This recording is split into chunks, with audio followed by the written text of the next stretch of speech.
గుమగుమలాడే రొయ్యల ఇగురు ఎలా చేయాలో చూపిస్తే వచ్చేయండి. Hello guys! First of all రొయ్యల్ని బాగా కడిగి దాంట్లో సెంటర్‌లో ఒక బ్లాక్ కలర్ వెయిన్ ఉంటుంది. దాన్ని తీసేసి మనం ఉప్పు, పసుపేసి బాగా కడగాలి. బాగా కడిగితేనే మనకి నీచు స్మెల్ పోతుందన్నమాట రొయ్యల నుంచి. బాగా కడిగిన తర్వాత ఉప్పు, పసుపు, కారం వేసి రొయ్యల్ని మ్యారినేట్ చేసి పక్కన పెట్టాలన్నమాట.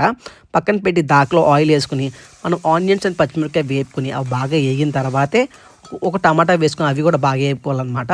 తర్వాత మసాలా పేస్ట్ వేసుకుని మసాలా పేస్ట్ పచ్చి వాసన పోయే వరకు బాగా ఫ్రై చేయాలి. తర్వాత ఇందాక రొయ్యలు మ్యారినేట్ చేసుకున్నాం కదా, అవి దీంట్లో వేసుకుని బాగా కలుపుకోవాలన్నమాట. ఒక 5 to 10 minutes మగ్గనివ్వాలి. అప్పుడు రొయ్యల నుంచి వాటర్ వచ్చి బాగా కుక్ అవుద్ది అనమాట కర్రీ అయితే మాత్రం. ఇంకా తర్వాత కొంచెం వాటర్ యాడ్ చేసుకుని ఇంకా కొంచెంసేపు మగ్గనివ్వాలన్నమాట. ఒక 5 to 10 minutes అదంతా బాగా మగ్గిన తర్వాత పక్కన పెట్టుకుని ఒక మూకుడు పెట్టుకుని దాంట్లో కరివేపాకు అండ్ జీడిపప్పు ఫ్రై చేసుకుని కొంచెం ఉప్పు, కొంచెం పసుపు, కారం అడ్జస్ట్ చేసుకుని వేసుకుని తర్వాత ఈ కర్రీ ఉంది కదా దీంట్లో వేసుకుని బాగా మగ్గనివ్వాలి. బాగా దగ్గరికి రానివ్వాలన్నమాట. అప్పుడు గుమగుమల రొయ్యల కర్రీ రెడీ అయిపోయింది.